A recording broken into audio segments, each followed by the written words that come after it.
Bapak Ibu, hari ini saya akan menyampaikan kebenaran firman Tuhan tentang disiplin rohani, yaitu dalam kehidupan berdoa. Minggu pertama Bapak Gembala telah mengajarkan kita tentang disiplin rohani dalam hal memberi persembahan. Minggu kemarin Ibu Gembala telah menyampaikan firman tentang disiplin rohani dalam hal membaca kebenaran firman Tuhan. Nah, pada saat ini saya akan menyampaikan pengajaran tentang disiplin rohani dalam hal kehidupan berdoa. Hari ini saya ingin mengajak kita merenungkan sebuah pertanyaan yang sederhana. Namun mungkin, tetapi sesungguhnya sangat mendasar bagi kehidupan kita orang percaya. Mengapa kita berdoa? Kalau malam hari ini saya tanya kepada saudara, mengapa Anda berdoa?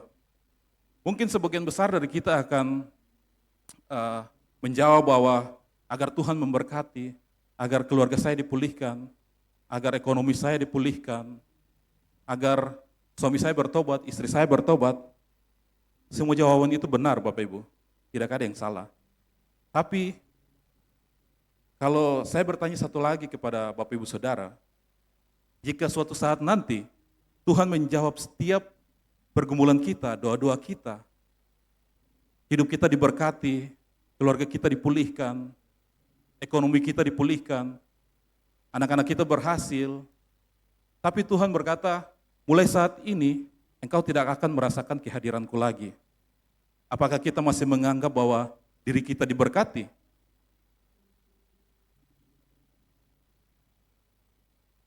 Tapi pertanyaan ini mengungkapkan sesuatu tentang kita. Next slide. Apakah kita lebih mengasihi berkat Tuhan atau Tuhan sang pemberi berkat? Saudara, sebagai manusia tidak ada yang mengatakan bahwa saya terlalu sibuk untuk bernapas. Kenapa? Karena bernapas itu bukan kebutuhan. Bernapas itu adalah kebutuhan. Kita bisa lupa makan, kita bisa lupa tidur, kita bisa menunda minum, tapi kita tidak bisa berhenti bernapas. Karena ketika kita berhenti bernapas, maka kehidupan kita juga berhenti. Karena bernapas itu bernapas itu adalah kebutuhan. Nah, tetapi mengapa kita sering mengatakan bahwa saya terlalu sibuk untuk berdoa? Bukankah itu berarti kita masih bisa hidup tanpa Tuhan? Berarti kita masih bisa mengandalkan kekuatan kita sendiri? Tanpa kita sadari, kehidupan doa kita sering menjadi indikator siapa yang kita andalkan. Jika kita jarang berdoa, mungkin masalahnya bukan karena kita tidak punya waktu, tetapi masalahnya adalah kita merasa bahwa kita mampu mengandalkan kekuatan kita sendiri. Mari kita jujur malam hari ini Bapak Ibu, kita berada di zaman yang sangat sibuk. Begitu bangun tidur, apa yang pertama kali kita pegang? Handphone, melihat sosial media, melihat jadwal, melihat postingan semalam, scroll IG. Apa yang pertama kali kita lihat? Tapi berapa banyak kita sebelum melihat layar handphone, sebelum kita beraktivitas, seberapa banyak dari kita yang mencari wajah Tuhan, bersekutu dengan Tuhan. Kadang-kadang kita menghabiskan 2 jam untuk main HP itu tidak terasa. Tapi ketika kita berdoa 5 menit, itu terasa sangat lama. Kemarin Ibu Gembala sampaikan bahwa membaca firman itu sangat lama. Membaca firman itu mata kita masih terbuka, tapi kadang kita ngantuk. Apalagi kita berdoa yang mata kita tertutup, pasti tidur. Nah, saudara, ketika murid-murid melihat kehidupan Yesus, mereka tidak berkata bahwa Tuhan ajarilah kami membuat mujizat. Tuhan ajarilah kami berkhotbah. Tuhan ajarilah kami memimpin banyak orang. Next slide. Tapi Lukas 11 ayat 1 mencatat suatu permintaan yang menarik. Tuhan ajarilah kami berdoa. Mengapa mereka meminta itu? Karena mereka melihat bahwa di balik mujizat Yesus, di balik setiap pengajarannya, selalu ada kehidupan yang intim dengan Bapa. Mereka menyadari bahwa rahasia pelayanan Yesus bukan hanya terletak pada kuasanya, tetapi pada hubungannya dengan Bapa. Mereka melihat bahwa sebelum Yesus berbicara kepada manusia, Yesus terlebih dahulu berbicara kepada Bapa. Sebelum Yesus melayani, Yesus terlebih dahulu berdoa. Sebelum Yesus memilih murid-murid, Yesus berdoa semalam-malaman. Bahkan sebelum Yesus menghadapi salib, dia terlebih dahulu berdoa. Artinya apa Bapak Ibu? Artinya pelayanan Yesus lahir dari kehidupan doanya. Saudara, seringkali kita memahami doa hanya sebagai tempat kita menyampaikan permintaan. Seolah-olah ada daftar belanja yang begitu banyak yang harus kita serahkan kepada Tuhan. Tapi Alkitab mengajarkan sesuatu yang lebih dalam. Next slide. Doa bukan terutama untuk mengubah keadaan di sekitar kita. Doa adalah sarana Allah mengubahkan hidup kita. Karena itu, hari ini saya ingin mengajak kita melihat doa bukan hanya sebagai aktivitas orang Kristen, bukan hanya sebagai rutinitas sebelum makan, bukan hanya sebagai rutinitas sebelum kita tidur, tetapi sebagai disiplin rohani yang membawa kita semakin dekat dengan Allah, yang membentuk karakter kita menjadi seperti Kristus, dan mempersiapkan kita untuk dipakai dalam misinya Tuhan. Izinkan saya memberikan satu kalimat yang saya harap saudara terus ingat di sepanjang khotbah ini. Doa bukan terutama mengubah keadaan di sekitar kita, tetapi mengubah kita menjadi pribadi yang dekat dengan Allah, serupa dengan Kristus, dan siap dipakai dalam misinya. Hari ini kita akan belajar bersama bahwa doa memiliki 3 dimensi yang tidak dapat dipisahkan. Yang pertama, doa membawa kita masuk dalam hadirat Allah. Dari Mazmur 27 ayat yang keempat, satu hal telah kuminta pada Tuhan, itulah yang kuingini, diam di rumah Tuhan seumur hidupku, menyaksikan kemurahan Tuhan dan menikmati baitnya. Saudara-saudara yang dikasihi Tuhan, ada satu hal yang berbeda, yang dari Daud yang berbeda dengan kebanyakan orang.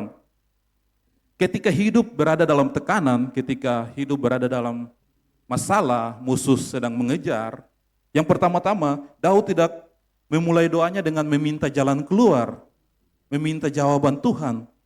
Tapi ia justru memulai dengan sebuah kerinduan. Satu hal telah kupinta kepada Tuhan. Kalimat ini sangat menarik.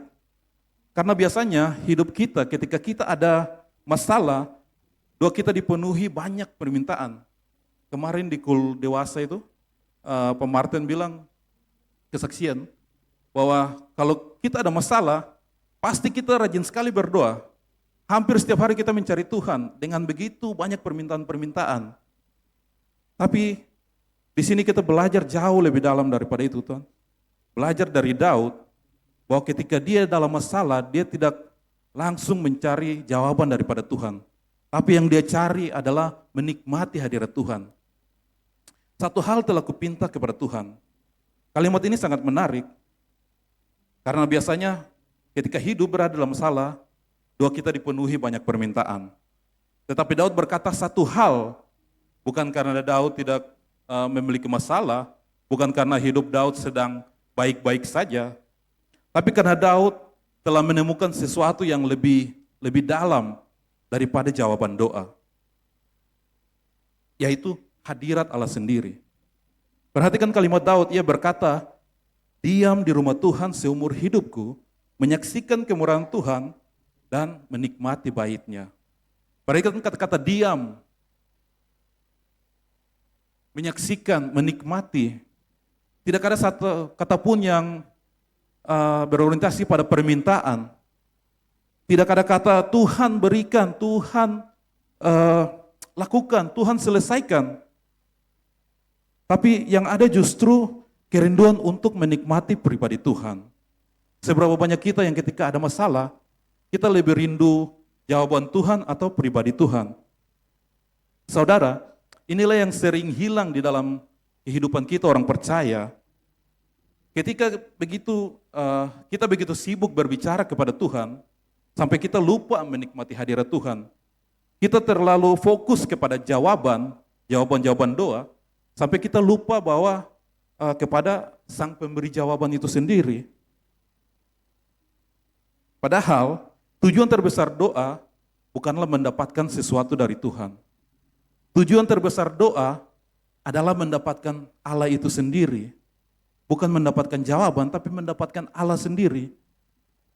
Saudara, apa yang sebenarnya kita cari? Apakah kita mencari Tuhan atau hanya mencari apa yang Tuhan berikan? Mungkin bisa menjadi pertanyaan dalam kehidupan kita secara pribadi. Saudara, hadiah terbesar Injil bukanlah jalan emas menuju ke surga, bukanlah rumah besar di surga, bukanlah hidup tanpa penderitaan, tapi tujuan utama Injil adalah kita diperdamaikan dengan Allah. Kita yang dahulunya jauh, sekarang menjadi dekat. Kita yang dahulunya musuh, sekarang menjadi anak-anak Allah. Bahkan kita memanggilnya Bapa. Dan doa adalah hak istimewa yang diberikan kepada anak-anak Allah. Untuk apa? Yaitu untuk menikmati hadirat Bapa itu sendiri. Saya punya 2 anak yang tadi manis-manis itu. Setiap hari ketika saya pergi bekerja, mereka selalu bilang, "Papa pulang sore.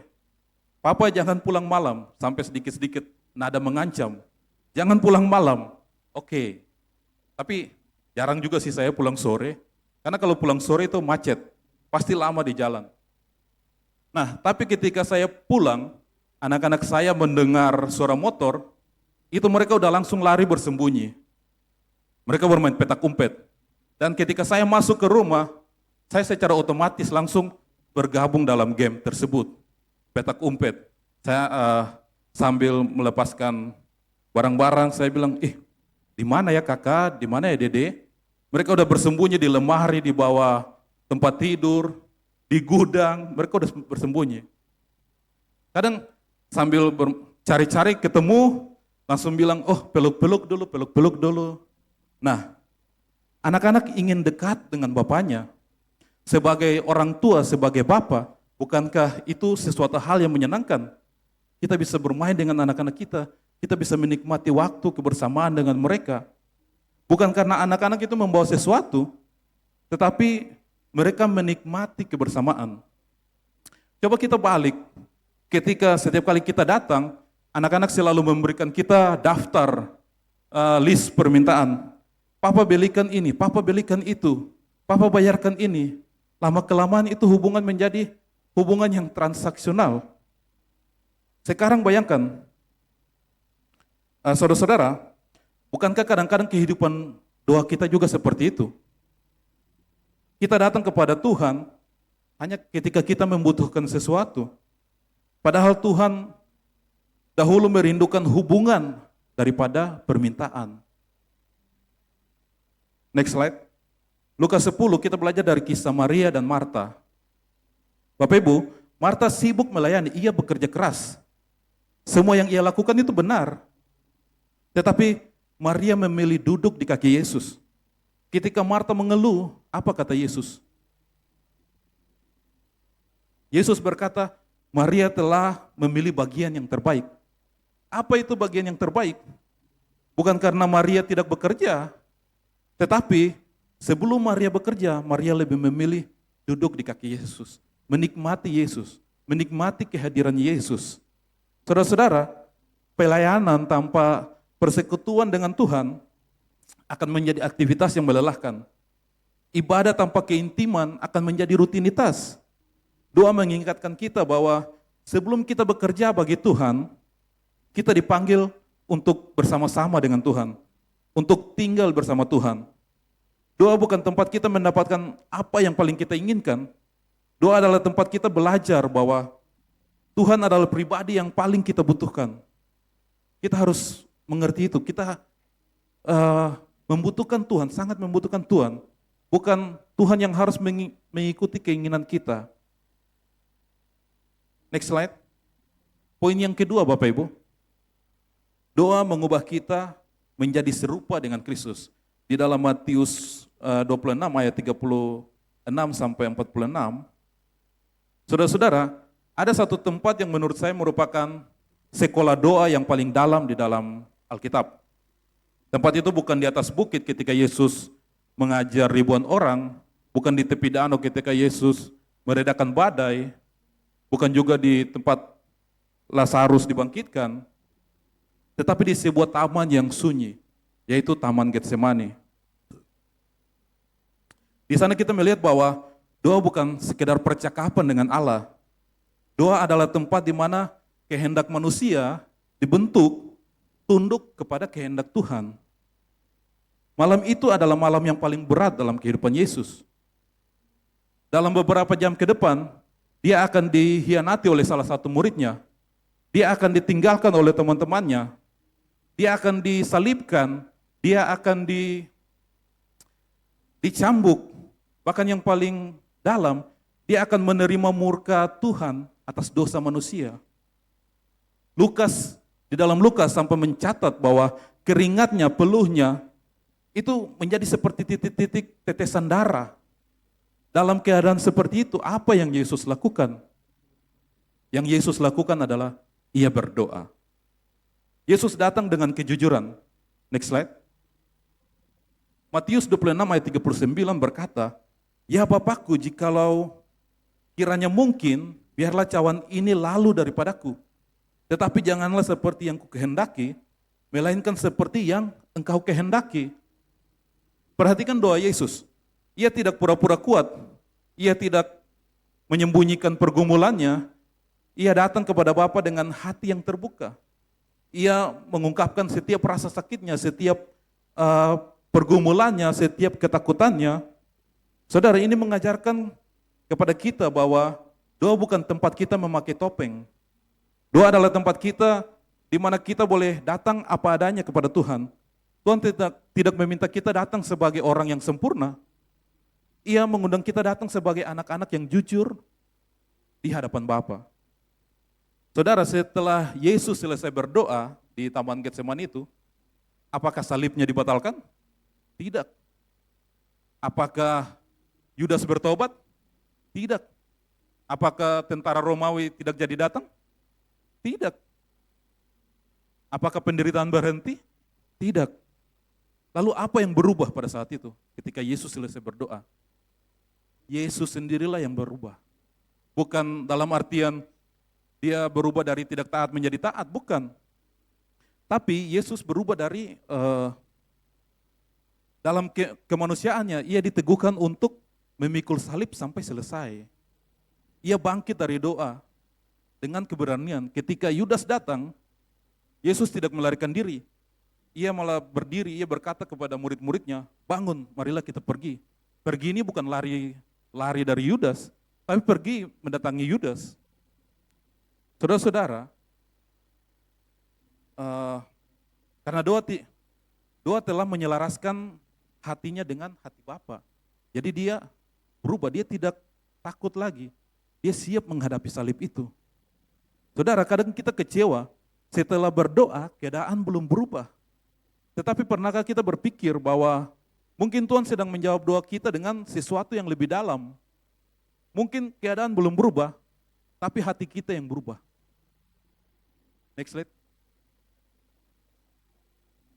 Saudara, ada seorang penulis Kristen bernamanya C.S. Lewis, pernah kehilangan istrinya, Joy Davidman, karena kanker.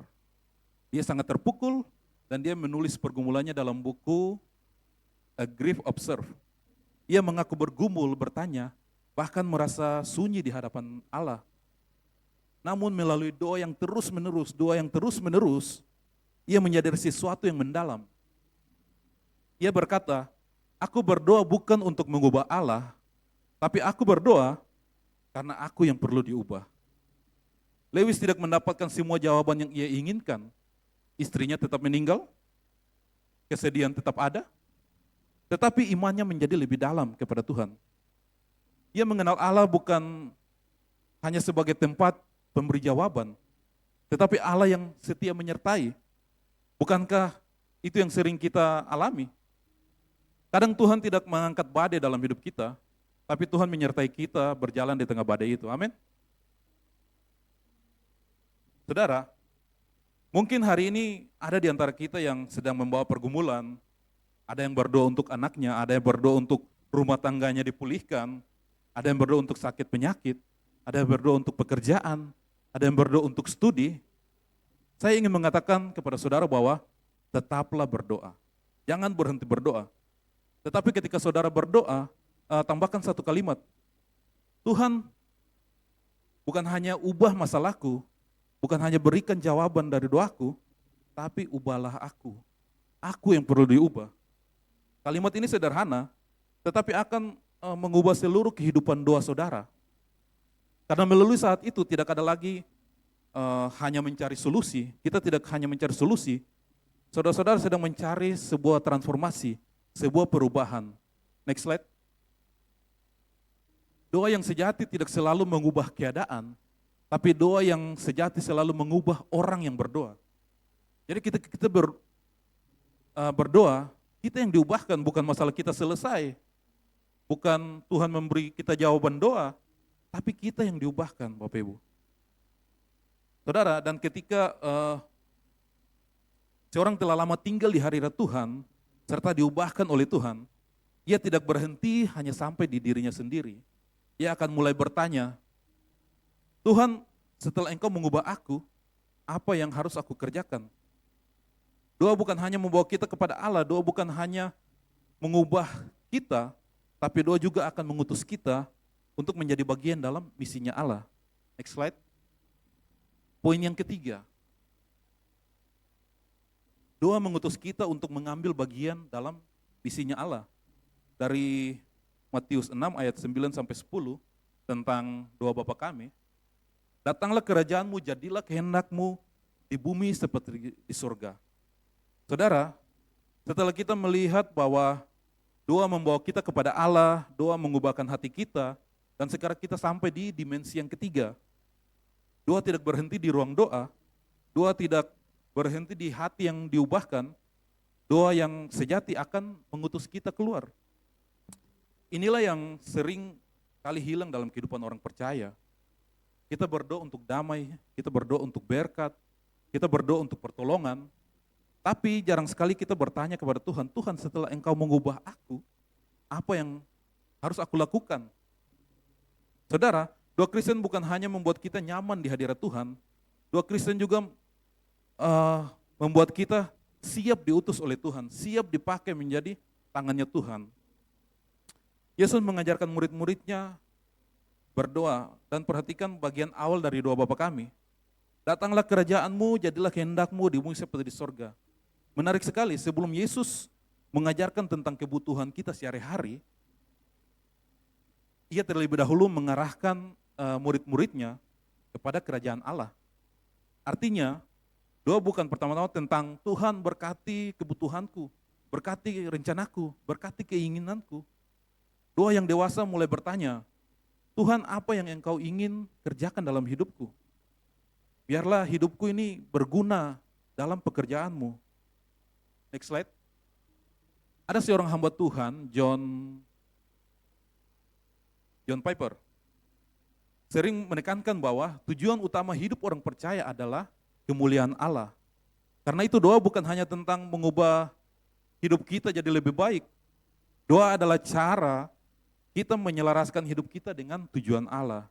Next slide. Ketika kita berkata, datanglah kerajaanmu.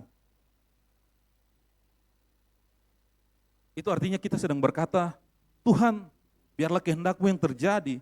Tuhan, biarlah namamu yang dimuliakan.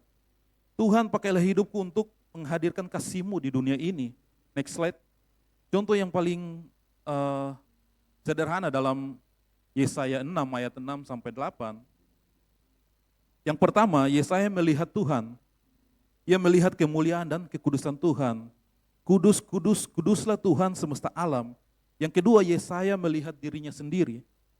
Ia berkata, celakalah aku binasa. Ia sadar bahwa ia berdosa. Ia sadar ketidaklayakannya. Yang ketiga, Yesaya melihat Yesaya disucikan, Tuhan menyentuh bibirnya dengan bara dari mezbah, dan setelah itu Tuhan bertanya, siapakah yang akan kuutus? Dan siapakah yang mau pergi untuk aku? Baru kemudian Yesaya menjawab, inilah aku, utuslah aku. Kemarin di Kul Dewasa juga kami bercanda, inilah aku Tuhan, utuslah dia. Bukan begitu ceritanya teman-teman, Bapak Ibu. Jadi ini aku, utuslah aku, bukan utus orang lain. Nah, next slide. Saudara perhatikan urutannya. Dari kisah Yesaya ini, nah, yang pertama kita berjumpa dengan Tuhan, diubahkan oleh Tuhan, dan diutus oleh Tuhan. Itu adalah pola doa yang sejati. Orang yang sungguh-sungguh berdoa tidak akan berhenti sampai di pengalaman pribadinya. Ia akan terdorong untuk menjadi bagian dari pekerjaan Tuhan. Saudara, dulu sebelum saya menikah, saya diajak oleh mantan pacar saya, yang sekarang istri saya tentunya. Nah, itu waktu di Ambon dia membawa saya bertemu dengan mentornya di gereja untuk berdoa. Jadi kami pergi dengan motor, pergi berdoa. Nah, Oma itu dia punya satu buku, dan di situ dicatatkan nama-nama yang mau dia doakan. Dan dia bilang bahwa setiap pagi dia berlutut berdoa lembar demi lembar di dalam bukunya itu. Saya dulu waktu itu belum bertobat Bapak Ibu. Dalam hati saya saja berdoa untuk diri saya itu malas sekali. Ini ibu ini nih, dia berdoa untuk orang lain. Dan itu banyak sekali. Dia tidak capek-capeknya, dia berlutut berdoa setiap pagi untuk orang-orang yang nama-namanya dia catat di dalam buku itu. Bapak Ibu, kita lihat bahwa kita semua memiliki ponsel. Dan ponsel sekarang itu paling ponsel yang udah canggih lah. Tidak ada lagi ponsel jadul. Jadi ketika kita memiliki HP itu akan terlihat aneh ketika kita tidak menggunakannya. Kita cuma cas. Setiap cas, kalau udah full, taruh di situ tanpa kita memakainya. Bukan kayak sesuatu yang aneh. Kita punya HP tapi kita tidak pakai, kita cuma cas, kasih nyala, kasih nyala, kasih nyala. Nah, begitu juga dengan kehidupan doa kita, saudara. Doa memang mengisi hidup kita dengan kekuatan rohani. Tetapi kekuatan itu bukan hanya disimpan untuk diri kita sendiri. Tapi kekuatan itu untuk dipakai melayani Tuhan. Kekuatan itu hanya, kalau kita hanya menikmati hadirat Tuhan, tetapi kita tidak pernah membagi berkat bagi orang lain, maka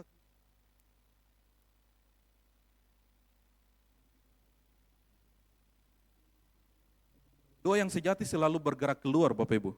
Saudara, orang yang benar-benar berdoa akan memiliki hati Allah, amin. Ia mulai melihat kebutuhan di sekitarnya. Ia mulai bertanya, siapa yang akan saya tolong? Siapa yang akan saya doakan? Siapa yang akan saya kunjungi? Siapa yang akan saya injili? Doa yang sejati tidak membuat kita semakin egois, tapi doa yang sejati membuat kita memiliki hati yang semakin luas untuk terbeban untuk orang lain, untuk pekerjaan Tuhan, untuk melayani Tuhan. Ketika kita berdoa bagi orang sakit, mungkin Tuhan sedang mengatakan, kunjungi dia. Ketika kita berdoa bagi orang miskin, mungkin Tuhan sedang menyuruh kita menggerakkan hati kita untuk memberi. Ketika kita berdoa bagi dunia, mungkin Tuhan menggerakkan kita untuk menjadi saksi, untuk bersaksi. Jadi doa bukan hanya berkata, Tuhan kirim seseorang, tetapi doa juga berkata, Tuhan kalau engkau mau pakailah aku. Mari kita bertanya kepada diri kita sendiri, Bapak Ibu, apa doa saya selama ini berputar hanya untuk kebutuhan saya, ataukah doa saya mulai menyentuh hati Allah? Mungkin Tuhan tidak memanggil semua orang untuk menjadi misionaris, tapi Tuhan memanggil setiap orang percaya untuk menjadi saksi. Amin. Di rumah, di kantor, di sekolah, di lingkungan, di gereja. Setelah ibadah selesai, Tuhan tidak berkata, pergilah, pulanglah dengan damai. Tapi juga Tuhan berkata, pergilah dan jadilah terang, jadilah saksi. Orang-orang yang lama berlutut di hadapan Tuhan, akan lebih siap berdiri bagi Tuhan untuk di tengah dunia ini. Next slide.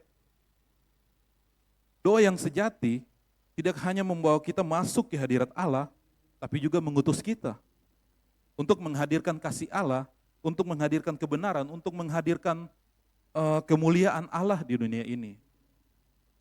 Saudara-saudara, sekarang kita telah melihat 3 dimensi daripada doa. Doa membawa kita kepada Allah, doa mengubahkan kita menjadi serupa dengan Kristus, doa mengutus kita untuk mengambil bagian dalam misi Allah. Jadi pada akhirnya, doa bukan hanya tentang apa yang kita katakan kepada Tuhan. Doa adalah tentang apa yang Tuhan kerjakan dalam hidup kita. Dan apa yang Tuhan kerjakan melalui hidup kita. Next slide. Saya mengundang tim Praise and Worship. Boleh naik ke depan. Saudara-saudara yang dikasihi Tuhan, hari ini kita telah belajar bahwa doa bukan sekedar aktivitas orang Kristen, doa bukan sekedar rutinitas sebelum makan, doa bukan kebiasaan sebelum tidur, doa bukan sekedar daftar permintaan yang kita sampaikan kepada Tuhan. Hari ini kita melihat bahwa doa memiliki 3 dimensi yang sangat penting. Yang pertama, doa membawa kita masuk ke dalam hadirat Allah. Di sana kita belajar bahwa Allah tidak hanya ingin mendengar permintaan kita, Allah rindu memiliki hubungan dengan kita. Yang kedua, doa mengubahkan hati kita. Mungkin keadaan belum berubah, mungkin masalah belum selesai, tapi ketika kita terus tinggal di hadapan Tuhan, Roh Tuhan sedang bekerja. Yang ketiga, doa mengutus kita. Kita dipanggil hanya menikmati, bukan hanya menikmati hadirat Tuhan, tapi kita dipanggil untuk membawa hadirat Tuhan kepada sesama kita. Di tengah keluarga kita, di tempat kerja kita, tetangga kita, pelayanan kita.